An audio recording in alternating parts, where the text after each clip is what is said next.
Hello everybody! Today I would like to show you a few online tools that you can use to learn new words. And these are also the tools that I use whenever I learn a new word, because you don't just suddenly become an English teacher and then you know all the words. We're all lifelong learners, so I'm always interested in learning new words and then also knowing exactly how to use them, because it's unfortunate when some new word that you've learned remains in your passive vocabulary, which means that you can understand it when you hear or read it. But I want to also be able to use it actively, and to make the transfer from the passive to the active vocabulary is really difficult because you have to know exactly how a word is used in context. But if you've only seen it once, you are not going to have enough information to use it. So let me just give you this example. This is an advanced word that does not come up very often. It's the word pang.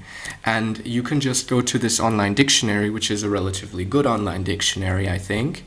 I recommend it to students all the time, but it's not everything. So once you go to this dictionary, it will tell you that pang means something along the lines of pain. But then wait a minute, so does that mean that you can go to your doctor and tell them like, okay, well, I'm having pangs. Please, I don't know, prescribe something to or find out what's wrong with me. The answer is no. You cannot use pangs in that way usually, or it would be strange if you did, so you need to know exactly what the difference is between pain and pangs. And it is a little bit hard to say what the difference is without looking at the context in which these words are used. And this is where these other tools that I'm going to show you come into play.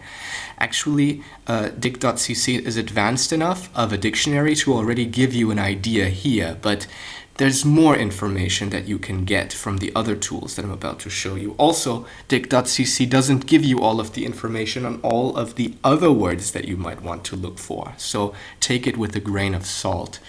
This is the next tool that I want to show you. It's an online collocation dictionary called osdict.com. So let's type in pang and let's see what we find.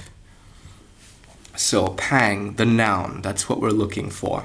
And now we can see all of the adjectives that this is usually linked up with, because collocations are words that go together. The word noun, the noun pang, is usually linked up with adjectives such as sharp, little, passing, and so on. And we have some example underneath testifying to that.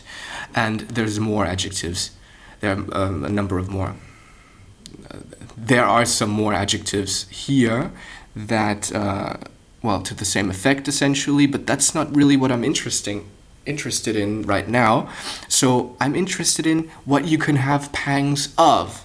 So I need to go down to the preposition section, and it gives you one example here. She felt a little pang of jealousy. So now we have, okay, jealousy. That's not something that gives you physical pain, so we're onto something here. So it must be related to something emotional. So what other things can you have pangs of?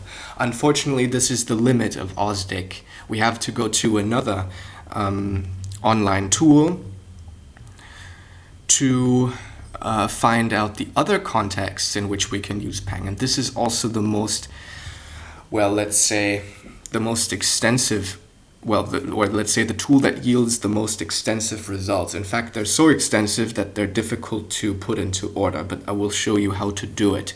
This is the BNCweb, the British National Corpus. And into the British National Corpus, you can submit queries to find out how a word is used in context.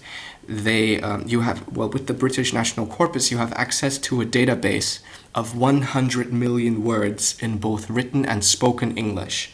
This is basically the number of words that a person will hear said in their lifetime or something. So this is basically a database that comprises the entire English language the way that it is used, or let's say the way that it was used when this corpus was compiled, which I think was in the 90s. But that's close enough. So let's type in pang. I'm going to type it in like this, and you can also just plainly type in pang and you'll get good enough results, but I want to type in pang/n in brackets because that way I get the results for both pang and pangs, because this includes all of the inflectional forms of pang, which there's only the plural form of. So pang of, I'm going to run the query, and already from looking at these results I can kind of see what comes after it normally. We have pangs of love, sympathy, shame, envy, conscience, guilt. Okay, we're already kind of deriving our ideas of what you can have pangs of. Apparently it has something to do with emotional states, and many of them are either negative or somehow otherwise intense. But collocations aren't always equally as tight as one another.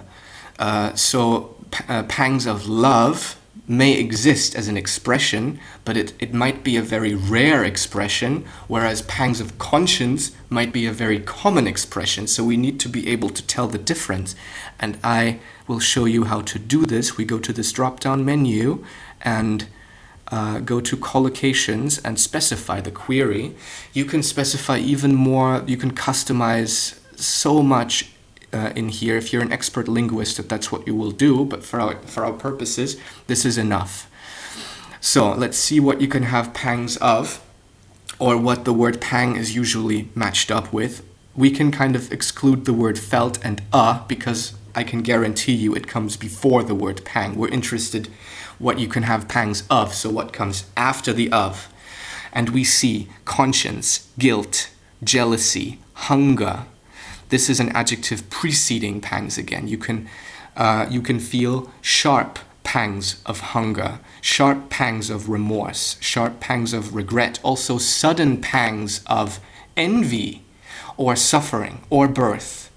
So, and these are all the most common ones, and you can see in this column how common they are. And we find that sharp pangs, well, that's an adjective preceding pang, but pangs of conscience seems to be the most common collocation.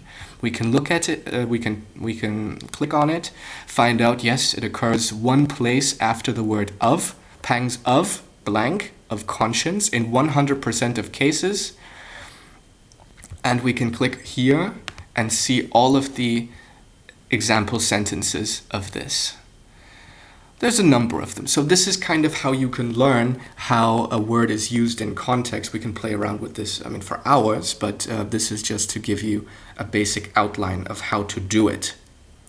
So, and this is how you can learn new vocabulary the expert way.